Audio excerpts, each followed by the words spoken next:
सिद्धेभ्यः ओम नमः सिद्धेभ्यः ओम नमः सिद्धेभ्यः ओम नमः सिद्धेभ्यः ओम नमः सिद्धेभ्यः ओम नमः सिद्धेभ्यः श्रीमते वर्धमानाय नमो नमित विद्यसे यज्ञानान्तर्गतं भूत्वा त्रैलोक्यं गोष्ठदाय। महानुभाव, हम आपको ले चले चतुर्थकालीन भगवान महावीर के संवत्सरण की वाणी, साक्षात गौतम स्वामी के मुख से निकले हुई वाणी, उनके मुख से निकले हुए शब्द बहुत ही महिमापूर्ण है। उनका संक्षिप्त विवेचन मैं आपको सुनाऊंगी और हम और आप क्षण भर के लिए गौतम स्वामी के श्री चरणों में नमन करते हुए और भगवान महावीर के संवत्सरण का अपने ज्ञान नेत्र से अवलोकन करें, मानस चक्षु से ज्ञान नेत्र से कि भगवान महावीर के संवत्सरण में मानो गणधर देव विराजमान है, उनके मुख से निकले हुए शब्द। क्योंकि गौतम स्वामी भगवान महावीर से अतिरिक्त कभी रहे ही नहीं। जब से उन्होंने भगवान महावीर के दर्शन किए और श्रावण कृष्णा एकम को भगवान महावीर की दिव्य ध्वनि खिली, उन्होंने गणधर पद प्राप्त किया, दीक्षा लेकर के गणधर पद प्राप्त किया। उसके बाद वो 30 वर्ष तक भगवान महावीर के चरण सानिध्य में रहे और जिस दिन महावीर स्वामी को निर्वाण हुआ, कार्तिक कृष्णा अमावस्या को, उसी दिन सायंकाल में वो केवली हो गए, केवल ज्ञान प्राप्त कर लिया। ऐसे श्री गौतम स्वामी के मुख से निकले हुए जो वचन है, अमूल्य रत्न, शक्य भावे अराचार्य दोषराज देशु शादी, उसमें आज है प्रकरण हमारा सत्य सु भय सु। भय 7 है संसार में। भय, भय यानी डर, जिसे हम कहते हैं अपनी भाषा में एकदम डर जाना। इसलोक भय, परलोक भय, मरण भय, अत्राण भय, रक्षा भय, गुप्ति भय और अकस्मात भय। ये 7 प्रकार के भय हैं। इलोक भय, इस लोक में क्या आएगा, क्या संकट होगा आदि एकदम से घबराना। जो संकट है, कोई भी आचार्यों का कहना रहता है कि जीवन संघर्ष वही है। संकट के समय घबराओ मत, धैर्य से और धर्म को न छोड़ते हुए उसका सामना करो, तो संकट से हम पलायमान हो जाएगा। परलोक भय, आगे क्या होगा, किस गति में हम जाएंगे, ये कभी डरना नहीं। ऐसे कार्य करो जिससे नियम से देवगति हो। और मरण भय, मरने से तो संसार में कहा है आचार्यों ने कि मरण के समान कोई डर ही नहीं है। मरण का डर, जन्म का दुख और चक्रवर्ती का वैभव, ये तीनों चीज़ें अपने आप में अभूतपूर्व है, मैंने पराकाष्ठा को प्राप्त। चक्रवर्ती जैसा वैभव कभी हो ही नहीं सकता किसी का। चक्रवर्ती का वैभव अभूतपूर्व, विशेष, संसार में सबसे श्रेष्ठ। ऐसे ही मरण का भय और जन्म का दुख। मरण के नाम से ही एकदम डर जाते हैं लोग। लेकिन विभेद मृत्योर्न ततोस्ति मोक्षो नास्तम शिवम वांछित नास्ति नित्यम शिवम वांछित नास्ति लाभा। समर्थ स्वामी ने कहा है, जो मृत्यु से डरते हैं वो छूट तो सकते नहीं। अगर मृत्यु से डरना है तो ऐसा कार्य करो जो मृत्युंजय पद प्राप्त हो जाए। मृत्युंजयी बन जाओ, मृत्यु को जीत लो। ऐसा कार्य करना, ऐसा सोचना कि हम मृत्यु को कैसे जीते, कैसे मृत्युंजयी बने, कैसे मृत्यु से छुटकारा प्राप्त करें। आप जब भगवान के सामने अष्टदश से पूजा करते हैं, जल चढ़ाते हैं, तो क्या कहते हैं? जन्म जरा मृत्यु विनाशा जलम। जन्म जरा यानी बुढ़ापा और मृत्यु को विनाशन करने के लिए हम जल चढ़ाते हैं। ये पूजा आपकी एक दिन आपको निश्चित ही जन्म मरण के दुखों से छुड़ाएगी, जो विश्वास होना चाहिए। सम्यक दर्शन है तो नियम है कि हम और आप, कोई भी है, सम्यक दृष्टि है तो नियम से देवपद ही प्राप्त करेगा। अनुवृत्ति है, नियम से देवपद ही प्राप्त करेगा। महावृत्ति है, नियम से देवपद ही प्राप्त करेगा। इसमें शंका नहीं करना चाहिए, न डरना चाहिए। एक बार क्या हुआ, दिल्ली में हम थे, कई वर्ष पुरानी घटना याद आ गई। दशरक्षण पर चल रहा था। एक बहुत बड़े विद्वान सिद्धांत शास्त्री दिल्ली में आए हुए थे और लाल मंदिर में प्रवचन कर रहे थे। तो उन्होंने अपने प्रवचन में कहा, पता नहीं मरने के बाद हम आप कहाँ जाएंगे, हम कहाँ जाएंगे, क्या गति होगी, किस गति में जाएंगे, किस योनि में जाएंगे आदि। उन्होंने ऐसे शब्द कुछ कहे और सभी के सामने व्यक्त किया कि हम ही निर्णय अपना नहीं कर सकते कि हम किस गति में जाएंगे। क्या पता किस गति में जाएंगे, क्या होगा। आप कोई निर्णय नहीं कर सकते, कोई नहीं सोच सकते। तो मैं उस समय चांदनी चौक में एक कमोज की धर्मशाला कहलाती है, उसी में मेरा चातुर्मास चल रहा था। मैं वहाँ थी और 2-3 महिलाएं और पुरुष वर्ग आकर हमारे सामने बैठे और उन्होंने कहा, माता जी का समाधान दीजिए, पंडित जी ने ऐसा कहा था कल शाम को रात में। तो क्या है, हम लोग किस गति में जाएंगे, कोई निर्णय कर सकते हैं कि नहीं। हमने कहा, निश्चित ही हम और आप निर्णय कर सकते हैं। बड़े आश्चर्य से बोले, कैसा कैसे निर्णय हो जाएगा। मैंने कहा, निश्चित। आप समय दर्शन है कि नहीं, मिथ्यात्व का त्याग है क्या। बोले हाँ, मेरा मिथ्यात्व का त्याग है, मैंने गुरु महाराज के पास त्याग किया है, मैं अनुव्रत लिया है मैंने। तो मैंने कहा, निश्चित विश्वास रखो, स्वर्ग ही जाओगे, निश्चित विश्वास रखो, लिखा हुआ है शास्त्र में। समय दृष्टि अगर पूर्व में कोई आयु बांध ली तो बात अलग है, और समय दर्शन प्रकट हुआ है, पहले आयु नहीं बांधी थी तो नियम से देवायु ही बंधेगी, ये नियम है। और अनुवृत्ति के तो नियम है देवायु का ही होगा। अगर उसको पहले नरक आयु बन गई है या तीर्थ आयु मनुष्य बन गई तो देव वो अनुवृत्ति बन ही नहीं सकता, अनुव्रत ले ही नहीं सकता, अनुव्रत तो उसके भाव ही नहीं होंगे, व्रती नहीं बनेगा। ये आगम का नियम है। मैंने उनको सुनाया, पुनः मैंने उन विद्वान पंडित को बुलाया। मैंने कहा, आपने तत्वार सूत्र और ये गोमटशाला जी पढ़ा है ना, पढ़ाते हो ना, आप तो बड़े विद्वान हो, सिद्धांत शास्त्री, तो आपने ऐसे शब्द कैसे कहे। बोले, माता जी हम कैसे निर्णय कर लें। हमने कहा, समन्त स्वामी ने क्या कहा है, पंचानुव्रत निधि और निवृत्ति कर्मणा फलंति सुरलोकम।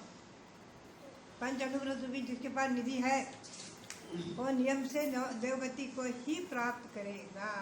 सम्यक्तम च, और सम्यक दर्शन है तो नियम से देवयोनि को ही प्राप्त करेगा। मैंने उन्हें अनेक सूत्र और प्रमाण दिखाए। तो बात यही है कि हमें और आपको विश्वास भी होना चाहिए। विश्वास का नाम ही सम्यक दर्शन है। अरे विश्वास और श्रद्धा का नाम ही सम्यक दर्शन है, ध्यान रखो आप। हमारी महिलाएं हैं, अगर मिथ्यात्व का त्याग है, सम्यक दर्शन है और अनुव्रत ग्रहण कर लिया है या नहीं भी ग्रहण किया, सम्यक दर्शन है, मिथ्यात्व का त्याग है, तो आप दृढ़ता से विश्वास रखो कि हमें देवी गति ही मिलेगी, इसलिए पर्याय नहीं मिलेगी। ये दृढ़ता से विश्वास रखो। विश्वास का नाम ही तो सम्यक दर्शन है। श्रद्धानम तत्वार श्रद्धान सम्यक दर्शनम, जीवादि पदार्थों का श्रद्धान करना, भगवान के वचनों का श्रद्धान करना, भगवान की वाणी पर श्रद्धान करना ही सम्यक दर्शन है। तो हमने कहा, पंडित जी आगे ध्यान रखो, आप सभा में कभी ऐसे शब्द नहीं कहना, दृढ़ता से कहना कि हम देवयोनि को ही प्राप्त करेंगे। वो बहुत प्रसन्न हुए, प्रभावित हुए। उनका नाम मैं बताऊँ अब आपको, पंडित कैलाश चंद्र सिद्धांत शास्त्री, बनारस के, इतने बड़े विद्वान। तो बात यही है कि हमें परलोक का भय नहीं होना चाहिए। ये निश्चित है, मृत्यु तो आएगी ही आएगी, शरीर छूटेगा ही छूटेगा, और धर्म ध्यान पूर्वक शरीर को छोड़ने की भावना, भाव कि हे भगवान अंतिम क्षण तक आपका नाम स्मरण करते रहे हम, समाधि पूर्वक शरीर छूटे, हॉस्पिटल में मृत्यु न हो, कुमरण न हो, मृत्यु के समय बेहोश ना हो जाए, मूर्छित ना हो जाए आदि की ऐसी भावना भाते रहो कि सावधानी पूर्वक अंतिम समय तक मेरा कंठ कुंठित न हो। मैं आपके नाम का स्मरण करता रहूं, भगवान आपके नाम का स्मरण करता रहूं, ऐसी भावना भाते रहो। तो बात यही है कि परलोक भय, मृत्यु भय ये नहीं होना चाहिए। डरो मत, डरने से मृत्यु से छुटकारा नहीं मिलेगा, मरना तो पड़ेगा ही पड़ेगा। जो डरेंगे वो भी मरेंगे, जो नहीं डरेंगे वीरता से मरेंगे वो भी मरेंगे, जो धैर्यपूर्वक मरेंगे वो भी मरेंगे, जो अधीर होकर रो रो कर मरेंगे वो भी मरेंगे। तो धैर्यपूर्वक ऐसी भावना भाते रहो। तो बात यही है कि ये भय जो हैं, इन भय को हमें भगाना है, भय को अपने से दूर करना है। इहलोक भय, परलोक भय, मृत्यु भय, अत्राण रक्षा, गुप्ति भय आदि, अकस्मात भय, आकस्मिक क्या हो जाएगा, क्या होगा।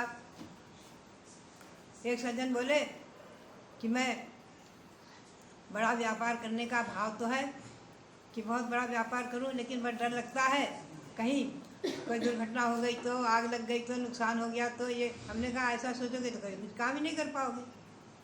बड़े से बड़े काम करते हैं लोग, ये थोड़ी सोचते हैं कि उसमें घाटा लग जाएगा तो नहीं, तो लगाते रहोगे तो कभी काम ही नहीं कर पाओगे। तो सब हटा करके पुरुषार्थ करो, सफलता मिलेगी। और दुर्घटना कदाचित कर्मयोग से आ गई तो उसको सहन करना, ये तो मनुष्य का कर्तव्य है। संघर्ष आना मनुष्य जीवन में है ही है।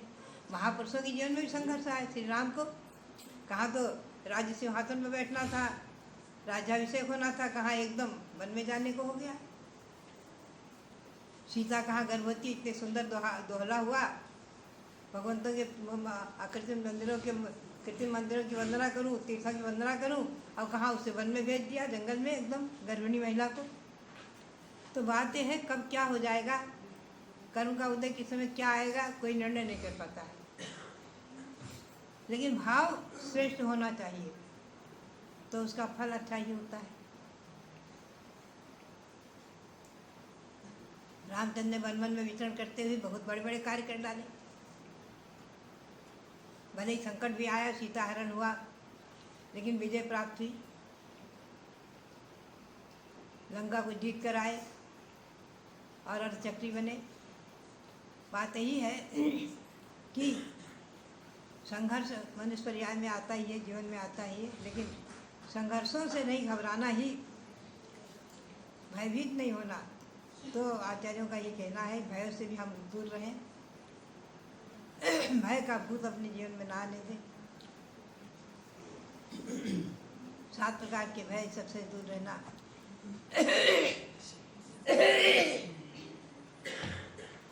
आज मैं भी पुराने संस्मरण याद आगे मांगी दूंगी के हमारे विमल जी यहाँ से आदि के सब लोगों के सामने प्रकरण सुन करके कि वहाँ पर जो अभूतपूर्व कार्यक्रम हुए, न भूतो न भविष्यति, ऐसे अभूतपूर्व प्रतिमा प्रकट हुई है। भगवान अभूतपूर्व स्वयं भगवान ही है। ऐसे एक पाषाण पर जो प्रकट हुए हैं भगवान, अभूतपूर्व भगवान, 3 लोक के नाथ खड़े हैं, विराजमान हैं। और वहाँ उनके चरण सानिध्य में हमें 3 चौमासा करने का भी सौभाग्य मिल गया। एक चौमासे में तो भगवान को तिल बनते देखा है, और प्रतिष्ठा के बाद 2 चातुर्मास हुए। बात यही है 1 वर्ष तक महावंश का अभिषेक होता रहा। प्रतिदिन ऊपर नहीं गए तो नीचे से ही देखने का सौभाग्य मिला। बात यही है कि ऐसे विशालकाय कार्य का होना, विशालकाय प्रतिमा का प्रकट होना एक अभूतपूर्व चमत्कारी पंचम काल में हुआ है। और उसमें जिन जिन ने अपने तन मन या धन को लगाया है वो बहुत ही पुण्यशाली है, बहुत ही भाग्यशाली है। और हमारी महिलाओं ने और जिनने भी अपने उस कार्यक्रम को कराया, संपन्न कराया, देखा, किन्हीं ने धन, किन्हीं ने मन, किन्हीं ने तन मन धन तीनों लगाए हैं। ऐसे अभूतपूर्व प्रभावना। और वहाँ जो भोजन कराना, नाश्ता कराना, अधिक तो पुण्य संचय किया जिन्होंने, सब बड़े भाग्यशाली रहे। वो दिन वापस तो नहीं आएंगे। ऐसा पुण्य निश्चित ही जो संचित हो गया है। आप लोग भावना भाएं, हमेशा भगवान का जो है महामस्तकाभिषेक आदि के कार्यक्रम में ऐसे अभूतपूर्व प्रभावना होती रहे। और आप लोग ऐसे ही धार्मिक आयोजनों में गुरुओं के साथ, तीर्थों के साथ जुड़े रहें और रविंद्र कीर्ति जी के साथ भी जुड़े रहें। हमारी महिलाएं भी जो है, हमारा महिलाओं का संगठन है, दिन दुनी रात चौगुनी उन्नति करते हुए पूरे भारत में विस्तार को प्राप्त हो और हमारी सारी महिलाएं खूब संगठित होकर के खूब दिन दुनी रात चौगुनी उन्नति करती रहें। पुरुष वर्ग भी सब जो इसमें जुड़े हैं, जिनके माध्यम से जो महिलाओं को आगे करके और कार्यक्रम में सहयोग देते हैं, ये भी बहुत बड़ी बात है। नहीं तो बहुत से पुरुष लोग महिलाओं को बाहर नहीं निकलने देते, काम करने में रोकते हैं धार्मिक कार्य से। ये भी महिलाओं का पुण्य है। और आप लोग सब तन मन धन से इसी प्रकार से धर्म भावना के कार्य में अपने समय का, शक्ति का, द्रव्य का सदुपयोग करते रहें। यही प्रेरणा और सबके लिए बहुत बहुत मंगल आशीर्वाद। हमारी हिंदू जैन